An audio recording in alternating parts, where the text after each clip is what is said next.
So Amjad, so you Hey, so you're talking to us from Dubai at your father's home, and Dubai is where yes, you were born. yeah, yeah. I born here in Dubai in 1982, and my father and like here from 1977 actually.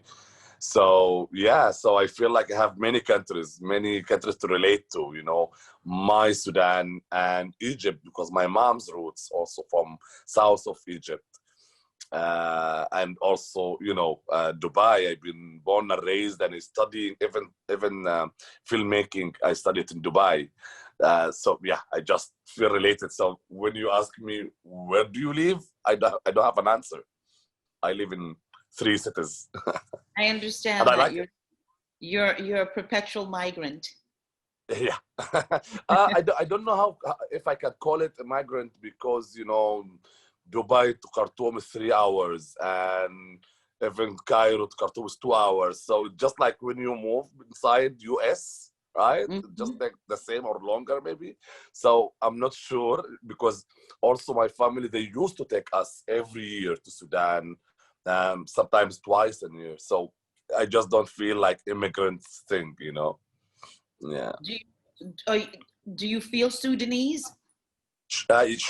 Sure, I feel Sudanese because also I've been born and raised in Dubai, but till 1991, when I was 10 years old or 9 years old, um, we back to Sudan for 6 years actually. So I spent part of my childhood and part of my teenagehood, there. So I think this 6 years when the person be evolve, um, in his mind and Yeah, in you're coming of thoughts, age. and so I Coming of spent that in age. Sudan. Yeah, actually, I And would you, spent that in Medani, the city that we shoot the film in the village around it, and we've been based during the shoot there in Medani. So yeah. okay.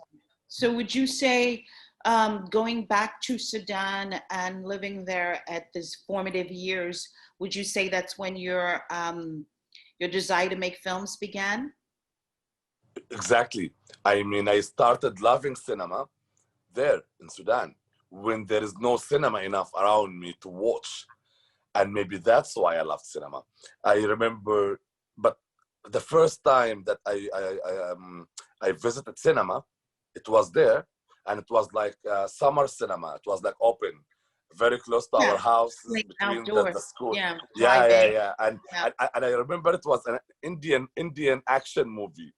you so it was very fun to see how people around me, they get excited, kill him, and this stuff, for the hero in the film.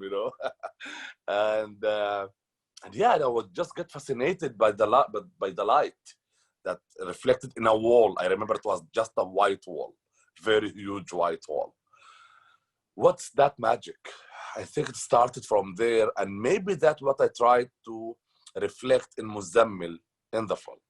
In the film. So let's talk about the film, which is, I mean, I was just telling Dara before that you rarely see a film that is so complete and Mm, the way that, but on every level, between the imagery, the acting, the story, how it begins, how it ends. mm, It's just such a beautiful, complete film, so efficient on every level.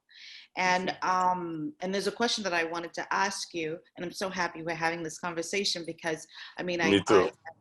I got the pleasure to watch your film and give it an award because I was president of the jury of Fribourg. And And thank you for that. It was you're beautiful welcome. award because it was the first in pandemic. So I really love having that award when we just look down and oh my God, I will not go to festivals again.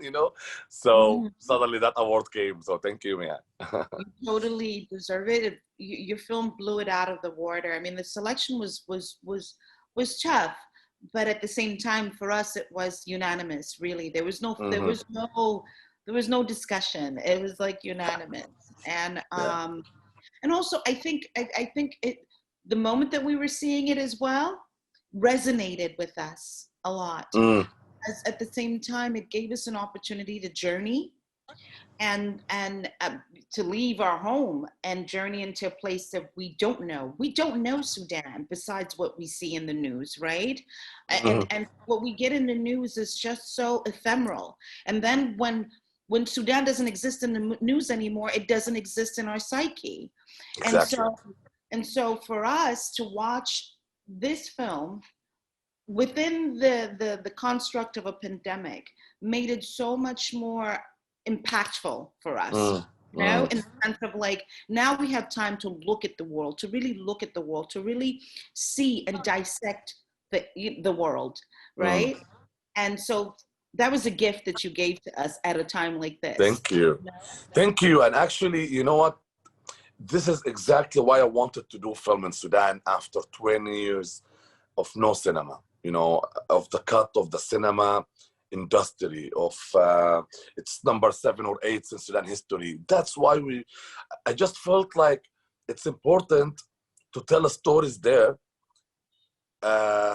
just from the land of untold stories. It's untold because there is no cinema. So the stories, it's all over the place, but no industry to take those stories and put it in films.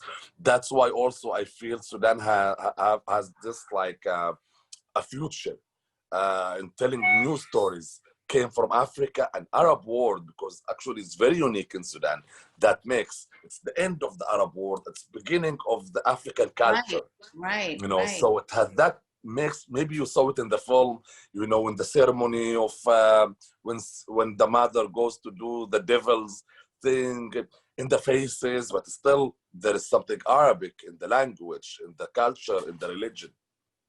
I love that. And I love where the world that you take us into is just, we may not necessarily understand everything that's going on, but there is a way that I feel like you take our hand and you say, come with me, journey. You will not necessarily understand everything, but you will feel, you know? And for me, the difference between an auteur cinema and what you're doing with your film is that you're making us feel things. You're not trying to get us to understand things. And that's what drew me to your film. That's what kept me captivated, because I'm feeling things. I'm seeing, and my eyes are wide open. You can't watch this film kind of like doing something else at the same time. You can't. And so for me, my first question was, when the film begins, there's this carcass of this animal. Is it a horse or a camel that we see? And The dead animal, it was a cow, and a real dead cow. We found it there. Yeah. But I wanted it, so it wasn't the script already. And they told me, like, should we design it? I said, no. I'm from that area. My dad's village is there. I know how much dead cows' bodies you will find, guys, or the production guys, you know. And they brought me 3, and I chose this one. It was like, yeah. So it begins that way, and so we're in the dead cows is in the foreground, and in the background, all of a sudden we see the family, you know, like you know, moving, marching towards ceremony. So the dead cow there for you, what is it saying? What are you saying there? Because that's one thing that I wanted to like understand. And because I love the shot. I love it. And I wanted to be started by a death facing people from the first frame, not second, from the first frame on the film, and life is marching behind the death. So I wanted the first, I wanted to sell the film from the first frame. You know, I like this kind of film that sell me, you know, at the first seconds, you know. Okay, this film about this. It's a film about death and life. That's it. You know? So I wanted that also because part of my memory, all the film I was trying to reflect my memories in Sudan for the 6 years that I lived in Sudan in 90s, from 1991 to 1996. I was fascinated by some details because I came from Dubai, you know, studying in high school, English schools, and suddenly I had to live there for 6 years. So I was fascinated by the different culture and stuff. So I think this is the way that I wanted to tell people, like, okay, this is what we are going for in this fall. How life and death can be fighting each other in Muzammil's circle. Okay, and so this idea of this prophesied death of a child, is it a ceremony that happens for real, or is it a tale? Yeah, something like baptizing, but in Muslim words, it's not like supposed to happen always. But if some great sheikh come visit or he's around already, yes, they will take the baby for him. If not, it's fine. It's not like necessary. But for Sakina, how she's obsessed, okay, more than other women that we saw in the film, maybe. So maybe sometimes I blame Sakina more. I blame the sheikhs and the others. So Sakina, she's too much. She's overdoing things. When she knows like he may be dying, she wear black, for 20 years. She's overdo it, everything. So she's the prisoner. She's the one who prison him. So yeah, so it's the ceremony. Normally the ceremony, when sheikhs come, they came to him for many things. If someone's sick, if someone want to bury a child in her belly or something like that. So Sakina, she said like, okay, I will take the baby for him. And what happened. Yeah. And speaking of Sakina, I mean that actress, and we're going to talk about your actors and how you work with them, because there's such great acting direction in your movie. That's why I say when it's complete. She just blew me over. I mean, like the intensity that she brings to the role, and just the moments where even she doesn't say anything, there's like something happening with her, and that kind her of like eyes. Yes, and that kind of like quiet power. I love that. Who is she, and how did you get that from her? Islam Mubarak. Her name is Islam Mubarak. She's amazing person and amazing actress for theater and TV. But honestly, I know her very far, and I made a casting. And I wanted that casting I mean, many castings, but that one, I did it in the theater, the National Theater, just for the professional one. Well, most of them, they refuse to come to the casting because they don't understand the idea of the casting. They thought like, it's like, are you wanted to know if we can act or no? You're a cinema guy. We are like, and they told her not to go, and she came. She refused to listen, and she came, and I was amazed by her casting, and I contacted her a month after, and like, Islam, you are Sakina.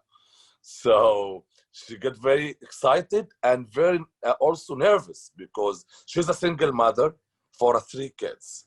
Wow. And she just like when she read the script, she can't really separate between Sakina and her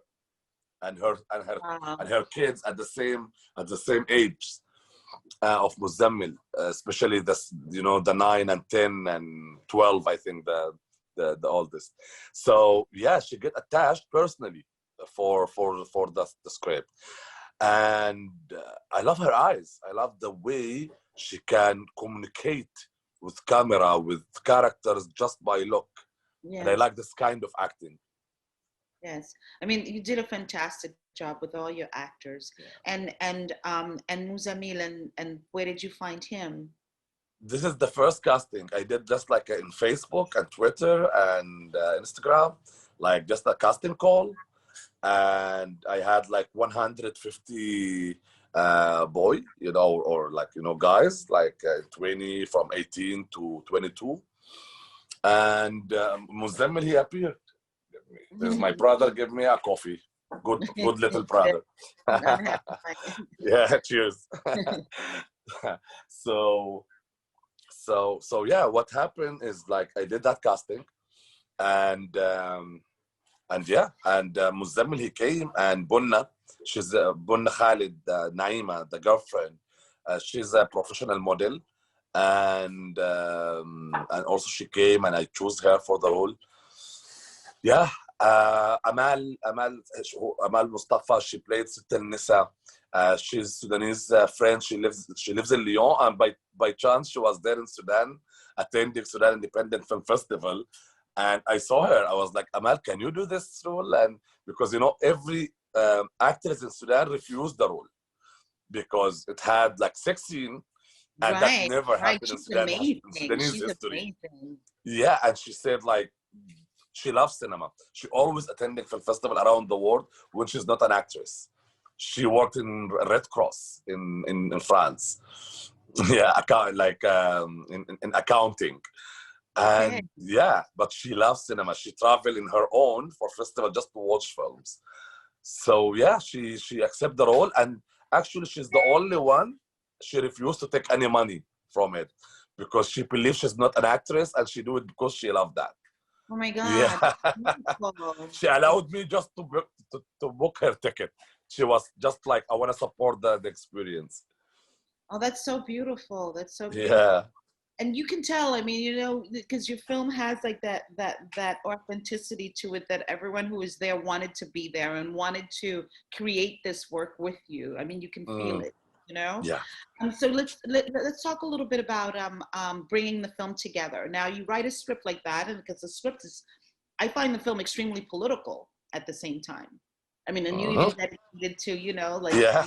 the victims of the revolution, who are a lot of young men, right? Yeah. Um, and so, how did you get away with a script like that, of writing it and getting Because you Sudanese know how support? filmmakers sometimes we are like the sheikhs themselves. We see future.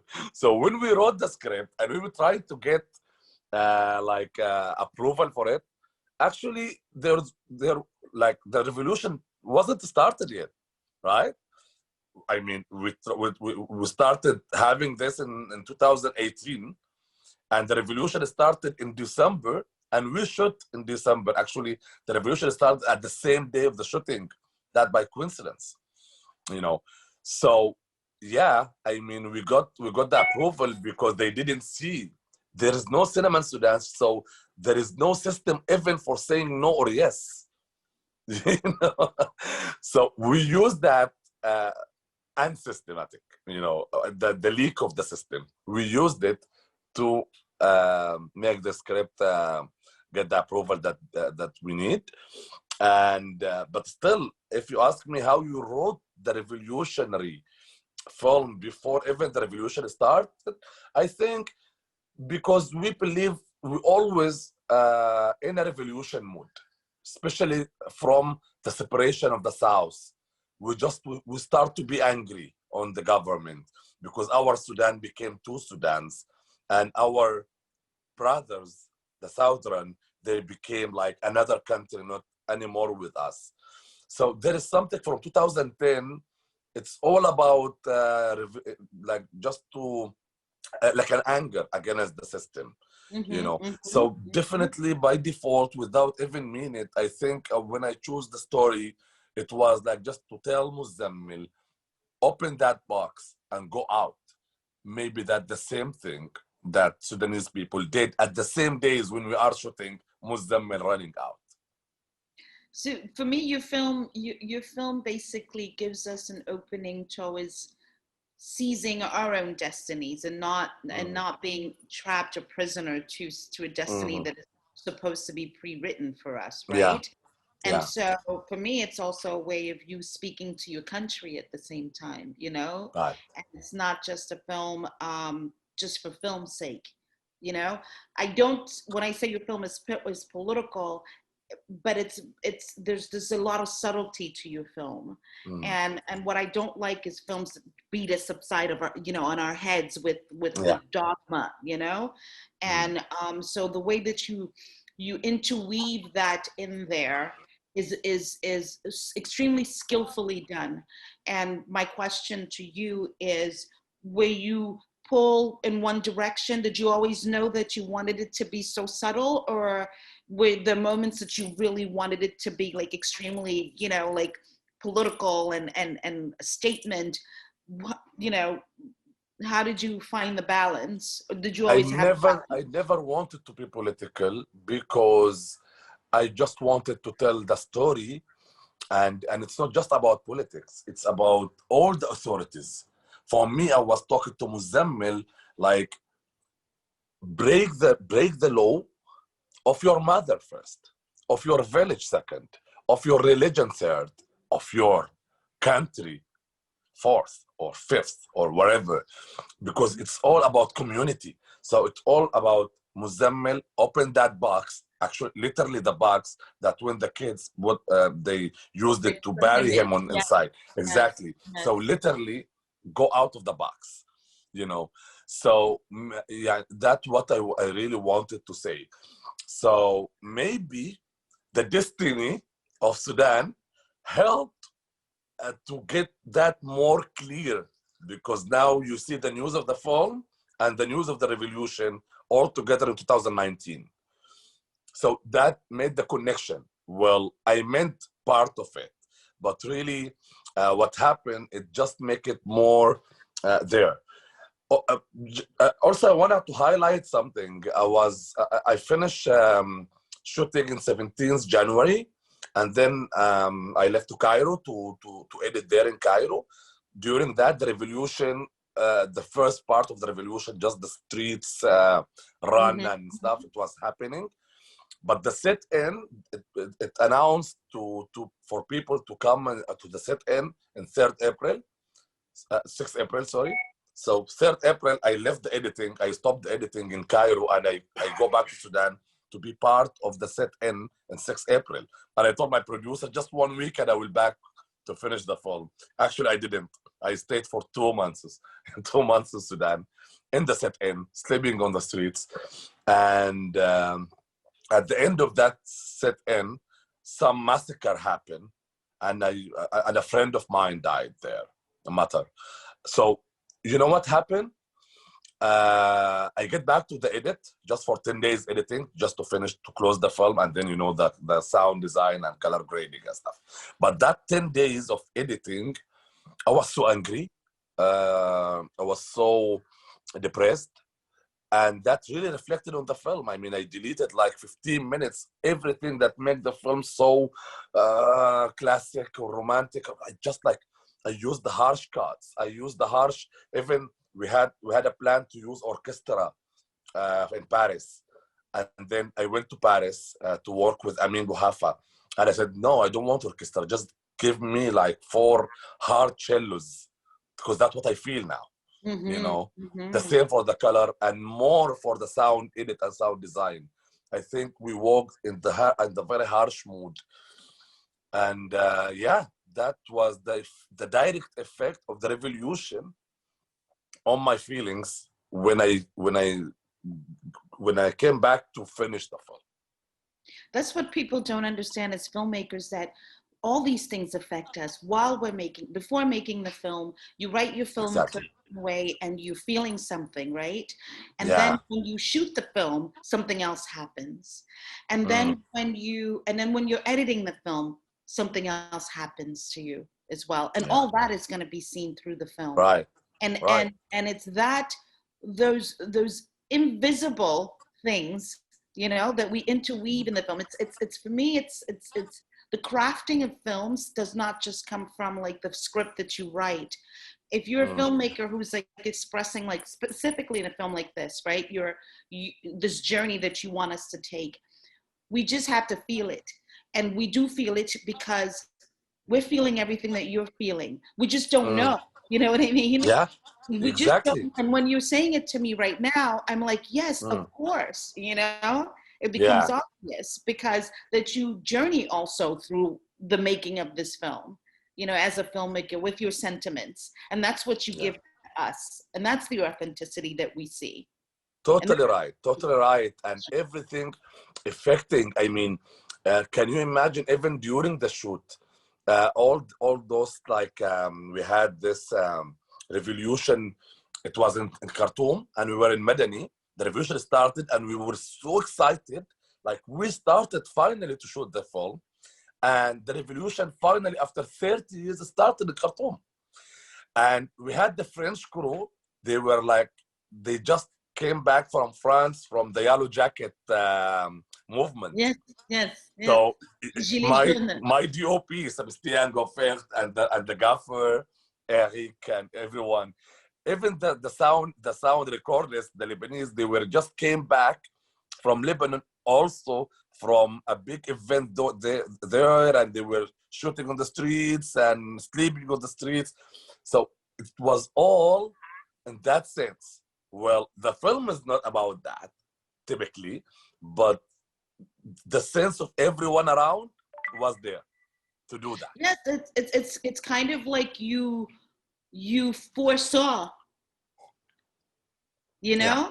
And Yeah, I yeah. really I think that's why I have so much respect for filmmakers and artists in general, because I think that we tend to feel things and see things that other people are not seeing. So we sort of like foresee, but sometimes we don't trust ourselves, right? Yeah. And the only way that we can actually materialize those feelings and foreseeing things is through the work that we do. And so, you know, like when you take a character like Muzammil, who is basically what you're, you know, the way that you're using him through this is to speak to the revolution before it even happens, right? By telling him out of the box, fight for your own destiny, and because that's you are the Sudanese people. Exactly. Muzammil. Yeah. Exactly. So let's talk about the way you worked with your DP. Because the image is amazing. I can't remember the name of your DP right now in the credits. Sebastian Goffert. He's French. He's French, yeah. Okay, beautiful, beautiful. Yeah, he's so talented and so committed and so calm. I mean, it's very rare to find a director and DP working on set without really disagree once. You know, maybe we'll find that with you know, like the directors and DPs who working together for 50 years, let's say. They will not disagree because they understand each other. But actually, I've been introduced to Sebastian 2 weeks before the shoot. Wow. I know nothing about him because I had my DP for 8 months and something happened when we delayed, and something about revolution and stuff, he couldn't be with us, you know. So I had to interview online 3 different DPs from France. Like the other 2, they did great things, you know, but with Sebastian, he did just 2 feature film before this one, and they look nothing like this film. I mean, other styles, like handheld camera and something else, and the others looks like this film. But in that meeting, me and Sebastian, I was like, what do you think about the film? He didn't mention the lenses. He didn't mention the camera that we should use. He just was talking about Sakina, about Muzammil, about Suleiman, about the character, the relation, the sadness, the Sudan. And for 1 hour and a half, and we hung the phone, and I sent the producer like, this is my guy. Why? Because he didn't mention the technical side in 1 hour and a half. This is my guy. We can talk later about the technical side, but at least first call with the director, he know what to talk about. And that's exactly how and why I love his filmography or his cinematography in this film, because it's all coming from understanding, not from a technical person, you know. That's amazing. And I think that's the relationship also you want to have with anyone who's working on your film, is their relationship to the story and the characters, because it's from there that they're going to do their work as well, you know? Right. So what like, I'm going to talk technique, and we're going to talk about like lighting and the camera that you used. And so I'm curious to know, what was it like, you know, to bring, you know, and work with like, you know, lighting in a place maybe, you know, like, you know, difficult to like have electricity all the time. Yeah. And the film, well, I just said that I don't like the call wasn't technical, but actually after we brought like because we don't have equipment in Sudan. So with the support of Ari, and I thank them every time, because they supported this. They paid for the equipment from Ari, sure, and we brought it from Egypt in 3 planes, 4 tons of equipment.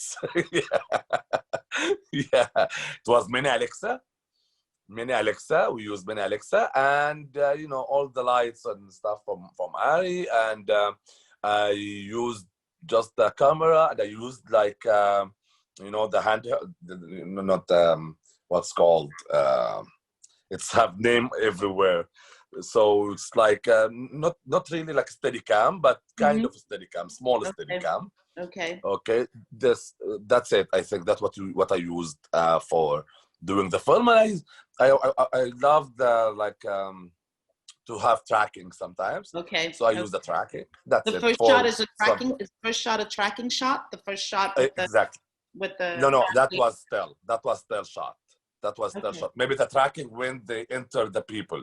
When they enter, right. The first when shot, they enter they're walking like this. Once you're the second one, once they're coming in. Exactly. And I use the tracking more, you know, when Suleiman is dying, or when Muzammil is coming to see Suleiman dead.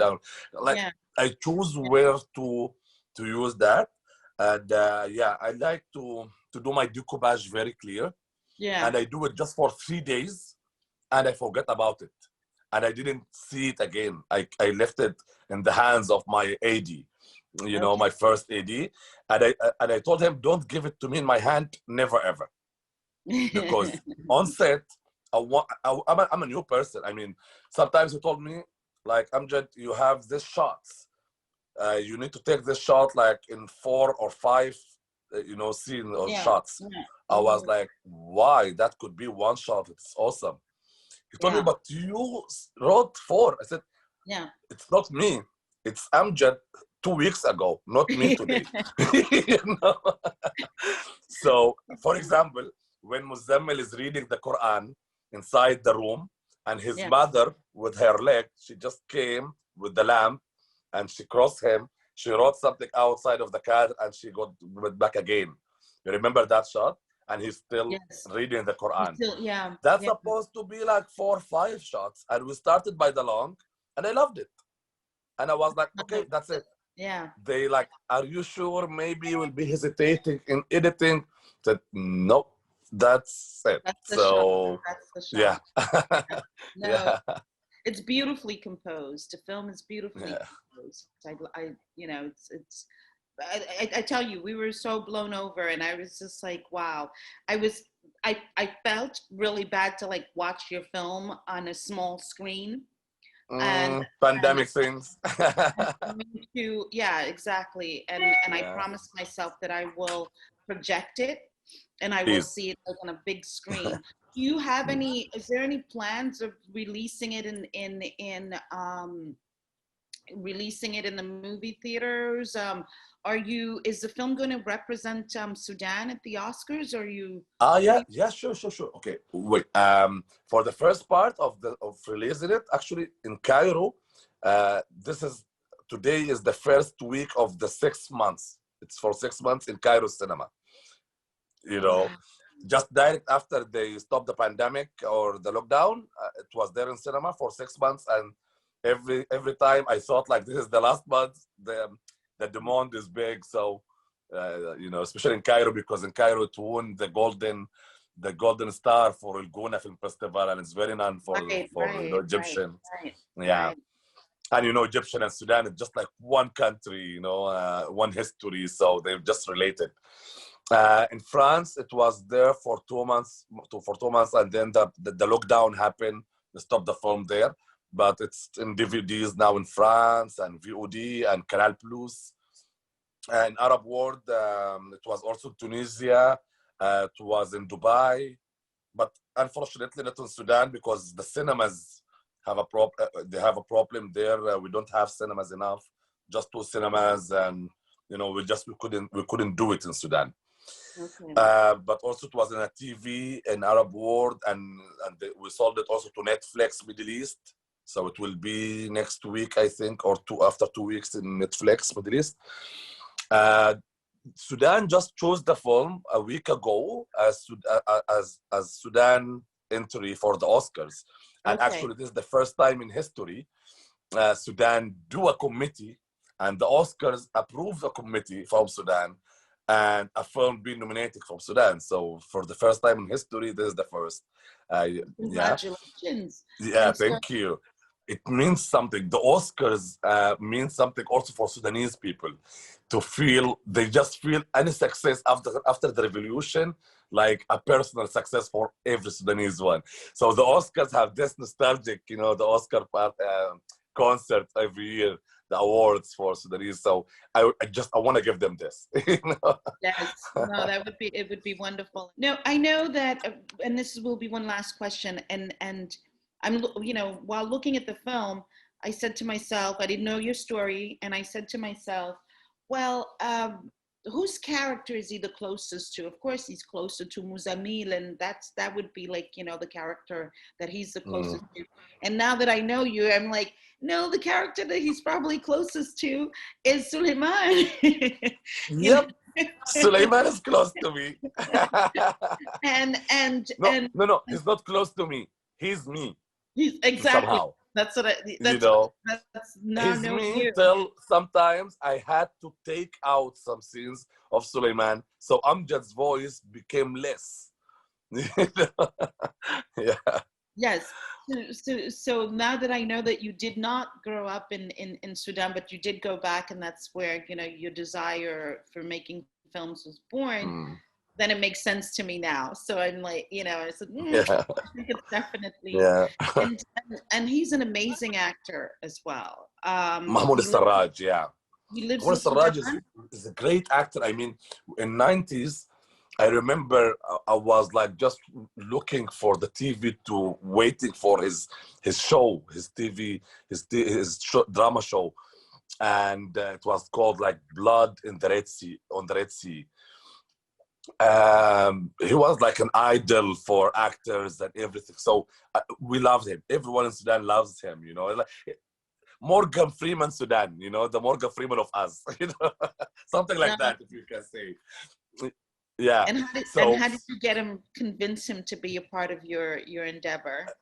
I mean, we are in contact already from 7 years in different, you know, just in a personal level as a director and an actor, and also he's an activist. So, and somehow the activism brought us together in same ways a few years before the film. So it was very easy to see him during I'm writing, me and Yusuf Ibrahim, my co-writer. And it was very easy for him to say yes, you know, because he believes on me, from my short films and stuff. And he was looking for a cinema experience. He's a professional and know what he wants, you know. So yeah, I was so happy working with Mahmoud Sarraj. Mahmoud is like really a grand, you know, in acting. Yeah. And so one last question. So you see, what would you like for your film to do in terms of like when people see it, like outside of like Sudan, like people like us and, you know, outside who do not know Sudan, what would you like for us to be feeling once we, you know, after we've seen this film? This film or my next films, I want you guys to see a country that was present by al-Bashir and just like had a fake picture that he decided to give everyone out, like, you know, the Islamic, the clothes, the races. Maybe I need to see. I want you guys to see the opposite side, how I saw it, you know, the way we saw it, not just me and my crew and, you know, my generation actually. How we saw Sudan. I mean, not necessarily as a beautiful part of it. Maybe sometimes the negative part, wherever, negative and positive. I mean, just to see the truth from our eyes. That's great. Yeah. Thank you so much. Thank you. Good luck with your next I enjoyed project. the interview a lot, and thank you for all the support. You're welcome. You have my support. I'm a big fan. Thank you. Good luck And with I hope next year I will come there for physical, yes, without yes, and then COVID-19 thing. yes, and we will meet. Yeah. And so, good luck with your next project. Thank Thank you, you. Dad. Bye. Take care. Bye.